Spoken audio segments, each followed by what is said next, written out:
Hi, this is Dr. Diane Gehart, and this is a lecture on how to write an APA-style review of the literature.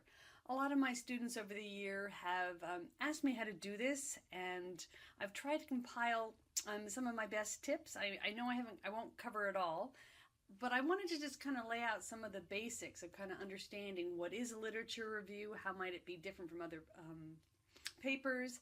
And I do teach in a marriage, family therapy, and counseling program, so my examples and such will be geared towards that audience, although I know that people from many different disciplines do use the APA style and this particular type of lit review. And I hope you find this lecture helpful in helping you get started on enjoying the process of writing a literature review, because it should be a ton of fun, seriously. So what is an APA-style literature review? I think it's important to get this very clear, because sometimes there's even just confusion on what it basically is. Now, in another lecture, I describe how to do APA style and the formatting. And in this lecture, I want to talk about how to conceptualize the literature review piece, not writing a whole research study and how that goes, but just that literature review portion. So APA, American Psychological Association. This is a scientific organization. I know there's some people out there who might want to debate whether psychology is a science. That is a whole different lecture and topic. Here we're talking about it is written by people and written for people to disseminate psychological and social science information. So the APA style lit review, you need to think of it as this is a review of scientific literature. And so what is the literature? It's not like literature in your English background, novels and such. The review of the scientific literature refers primarily to reviewing research studies and also theoretical literature that is formally recognized by this community. So not everything that's published in the world is appropriate. In fact, a lot of stuff that's published and most of what's on the internet is not appropriate for being put into an APA literature review. Just because you find a website, on anorexia or autism, it doesn't mean that the information on that website is appropriate for kind of putting it into the scientific discourse. There's only certain things that basically are allowed. Wittgenstein is a very famous philosopher, talked about language games. And there's a very specific language game that's being played here as to what counts as evidence, what counts as literature in the social science world. So in general, though, you're going to be focusing on what's considered scientific literature, and you're going to write from generally an objective voice or objective point of view. What an APA literature review is not, your opinion has no place in here unless you are like a extremely senior in your field. Maybe in the conclusion portion of your lit review, you can have a statement because you're senior in the field and everyone recognizes that. But even then, regardless, even whatever your level of seniority, the appropriate way or what goes in here is what's in the literature and discussing what's in the literature. And again, generally, you're not arguing a position. Now, there are some more senior people in the field who will be arguing a position, but if you're writing your first, APA-style literature review in an undergraduate or a master's level type program, you're generally not, unless your professor is really giving you instructions on how to do this, arguing a particular position. What you're doing is you're outlining what is there. And yes, your opinion and your bias is always there. You cannot not have that opinion and bias. But you want to keep it to a minimum, and you want to keep the voice objective, scientific. You don't want to have dramatic language in here. Sometimes, I read papers from students, and they're trying to, make a point by being very dramatic about how, terrible the plight is for certain types of children or whatever the situation might be. And in general, that even that dramatic language when you're trying to argue a point, if there are citations, you keep it toned down. You kind of keep it, I always joke, if it's dry and boring, you're on the right path. So just think scientific, objective, dry, boring, non-dramatic, not your opinion, review of the scientific evidence base. So in terms of finding the literature, generally you're going to use some kind of database, such as PsycInfo, there's ERIC, there are various social science databases that help people locate journal articles and other professional references. These are the databases that kind of pre-screen what counts as professional literature. So this is really what you should stick with. There is something called Google Scholar, and sometimes you find things there. I've not been particularly thrilled with that, and it's not been consciously screened the same way a database like PsycInfo or ERIC has been. You can, especially if you're doing certain types of literature reviews, it's sometimes worth, if you're researching, for example, what is the literature on a particular psychotherapy or family therapy theory, you can scan Amazon to see if there's some major publications.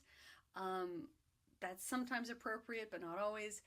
And then there are also sometimes professional book publisher websites you can always check out. Again, looking for some of the more pertinent professional books. Some of these professional book publishers include Norton, Guilford, Routledge. I always joke that the way you know it's a professional book and not a popular book is that the professional books cost a lot more, generally. And so if you're looking at 15 to 20 books, generally it's not a professional book because they have a much smaller circulation than the pop psych books. And generally you want to avoid any of the popular psychology literature that's not appropriate unless you're citing what's in those because you're discussing, an issue related to that. But you can't use those as like evidence for like you would a journal article or a professional book. And so when you're in the literature and you're putting in your keywords, you want to note it. There are all of these professional databases like PsycInfo or ERIC have keywords, and you can go in and actually they have lists of keywords that fit. So you can, for example, if you're doing, let's say you wanted to research, Adlerian child therapy.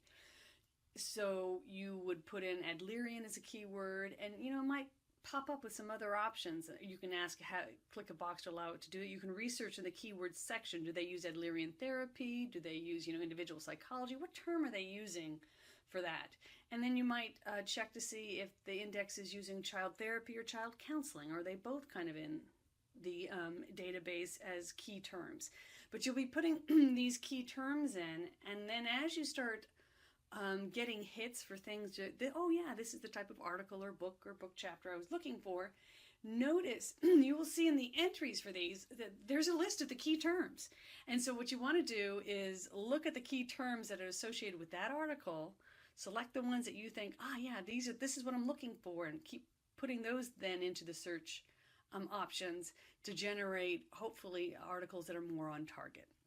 And you also want to keep an eye out for recent dates as well as studies in the United States. I once had a student in one of my master's program do a study on suicide with teens, and this is for a professional preparation program for being a marriage family therapist in California. And so, but all the research studies were from Australia and Japan and Europe, and I'm like, that's lovely, it's very interesting, and a little of that is fine, but their assignment was to actually do a presentation as if they were presenting to the local California audience about, teen suicide here in California in the United States. And so in those sort of circumstances, if the purpose of your paper is to review literature that's going to help you in actual practice in whatever your area of practice is, you want to make sure that the population that they're talking about is relevant and related. So, versus if your topic is, suicide rates internationally, then you can pull all those international studies. So you just want to pay attention. Just because you find a great study, notice where it was conducted, because it may or may not be relevant to your particular paper that you're writing. Now, when you're doing a literature review on an area of literature that's entirely new to you, it's really a process of discovery. And if you are an undergraduate or a new graduate student kind of exploring the literature, area of your particular field for the first time, it's exciting. And I really want you, but it takes some time. And so what you need to do is pay attention to several things. First is, once you find some articles that are books or, on the topic that you're interested in, I want you to start reading the reference list. In fact, that's one of the first things you should be reading when you're in the initial phases of literature review. Is you want to skim the abstract, see what it's about. And once you realize, yeah, this is it, this is what I want you to go to the reference page. And I want you to start noticing the key references that are in the paper, because this is going to lead you to the key foundational works in whatever area it is. And so you want to find 5 or 10 articles, look at all the reference lists, and usually there'll be 3 to 5 references cited in almost every paper on, the given topic of Adlerian therapy and child counseling or whatever it might be. And so then that's going to take you back to find those key references, because those are very important to understand what is foundational, what's considered by everyone the expert publications on this topic. So that's very important. So you're going to usually do at least 2 rounds of literature review, one in which you're putting in your keywords for the first time, trying to figure out what the keywords are, to find as many articles on your topic. Then you're going to go back and read those reference lists really carefully, and then you're going to go back and hopefully find some more of the key or foundational seminal works on that topic in the field. So there is this kind of process of discovery as you go through, learning what the key terms are, as well as finding some of those real foundational works in the field. And it's usually a total blast and kind of fun. I enjoy it a lot, at least. Now, for certain papers, you'll want to find some or have some statistics. For example, if you're going to write a paper, on the prevalence of autism or eating disorders or depression, you'll want statistics in your paper. Now, where you generally do not get statistics is from articles or books. Generally, that is not the best place to go. Instead, you want to go to usually government websites that will have this information, not random websites, not even websites by the National Organization of bloody blah, bloody blah. I would be very cautious about even those. I always go to the U.S. Department, or I live in California, I go to all my state government or federal government or World Health Organization for international statistics. It's generally where you will go. So there's a U.S. Department of Health and Human Services that will have a lot of general health information. The U.S. Department of Mental Health will have more specific mental health information. There's also the Substance Abuse and Mental Health Services Administration that has a lot of applied treatment more information. You have the U.S. Department of Juvenile Justice. There's also state departments of juvenile justice, and there's also a National Institute both on drug abuse and on alcohol abuse and alcoholism. So there are lots of different government agencies that publish, the formal statistics. Other places, if you're looking, that are, I would say, reputable, like I said, the World Health Organization, as well as the DSM-5 will have statistics that you could also use that are considered relatively reputable, but usually those are going to be out of date pretty quickly because it takes so long to write a DSM. But that's another place to get some reputable statistics. But be careful where you get your prevalency and statistical information, because there are only certain sources that are appropriate. So how to start a literature review? This seems to be a tough piece for many people. Now, basically, in 1 to 5 sentences, sometimes it's longer, but not for your average, college paper. In 1 to 5 sentences, you're going to introduce the topic, and you're going to somehow, indicate its importance in 1 to 5 sentences. So this is half a paragraph to maybe a paragraph. But then the most important thing you're going to do is somewhere, it may just be in a sentence, it may take a whole paragraph, you're going to outline the paper. And this is generally the way I like to see it done. You're going to have all the first level headers that organize and structure the paper. They're going to be listed. I usually have a colon and a list of them of some kind. So this is real important. There should be no surprises to the reader. So, for example, I was reading a paper recently it was on a particular psychotherapy theory. And then, towards the end, there are all these things like, diversity thrown in, research thrown in, which is great. I love it. But there was no indication. Earlier in the paper, they just said that they're going to, talk about the key concepts and interventions.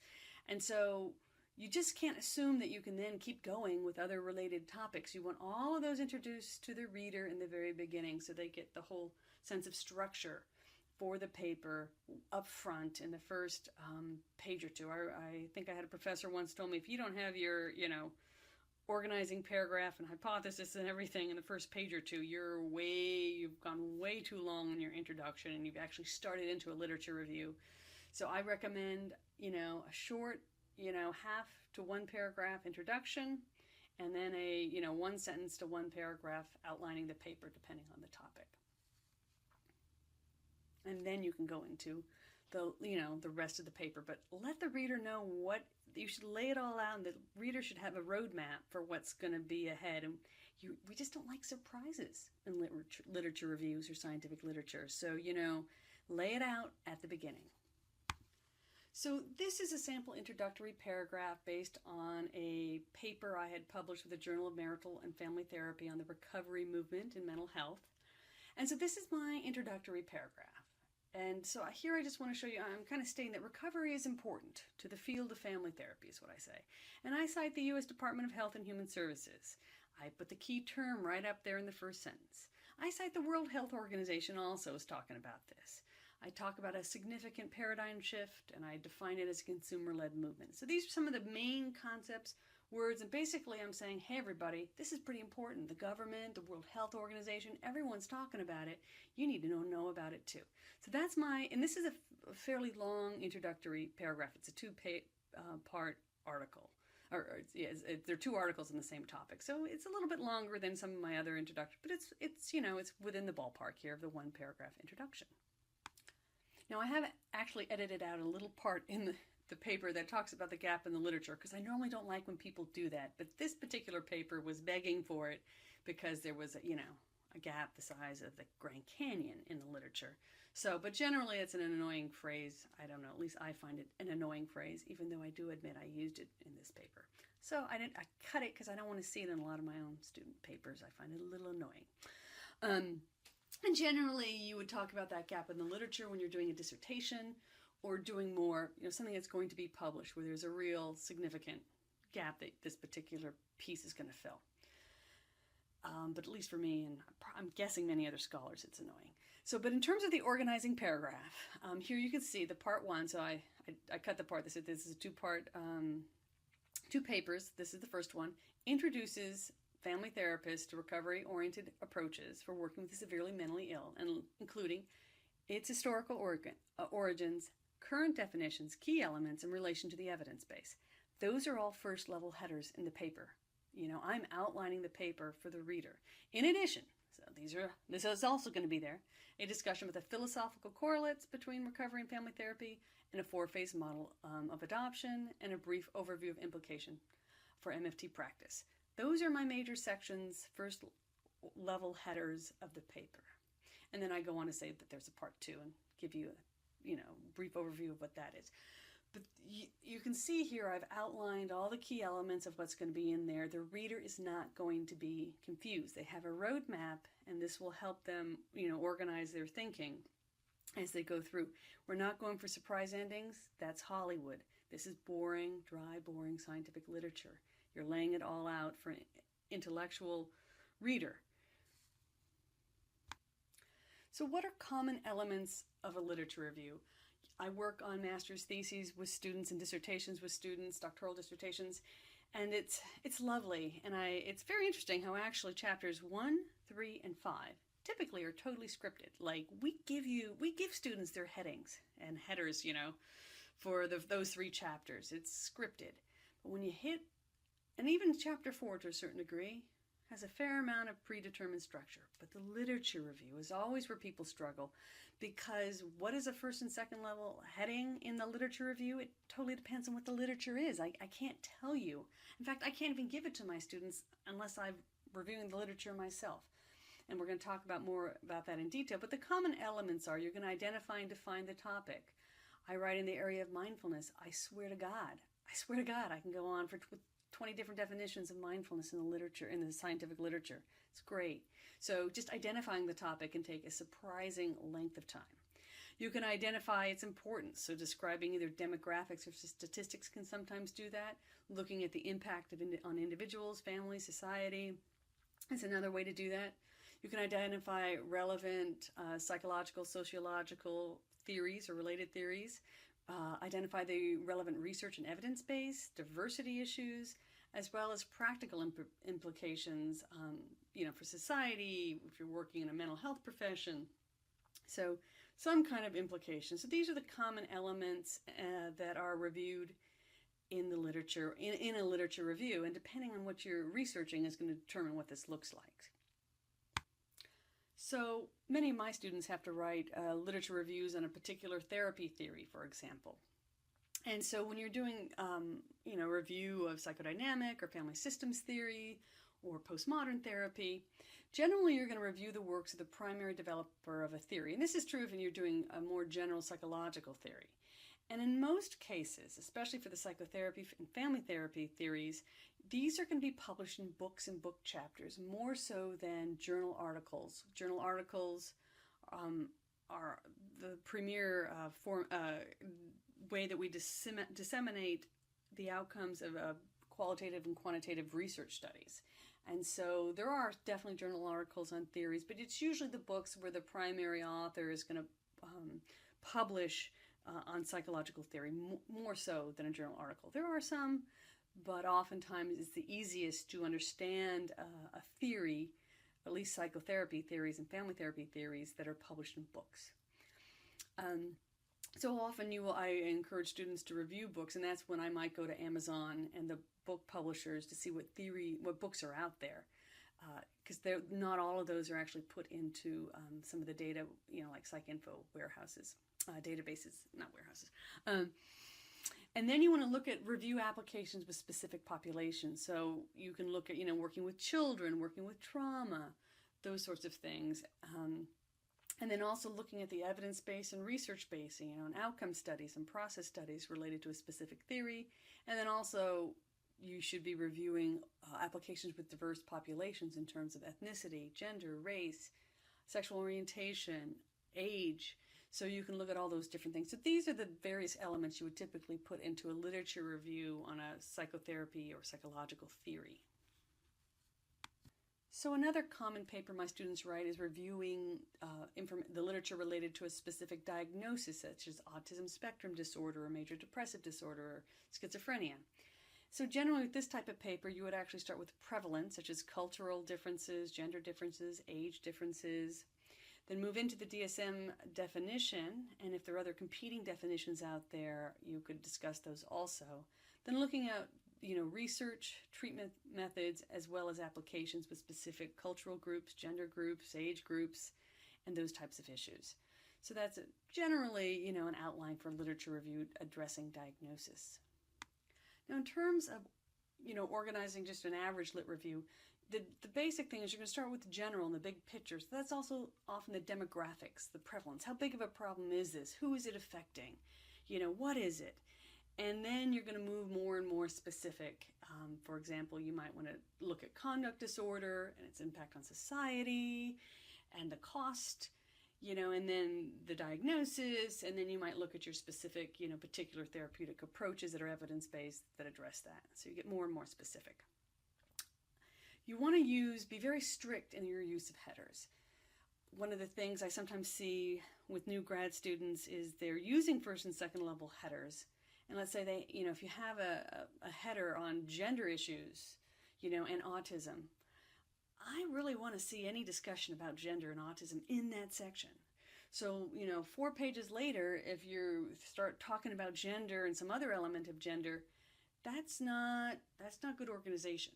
Now what that means is sometimes you start with certain headers and you think they're going to work. And yet as you go through sifting through the literature, you find like gender pops up here, there, and wherever. And so you need to step back and actually reorganize your headers and make sure that whatever's in a first, second, third level heading, the only thing in that section relates to that heading. You don't want to put anything extra in that section.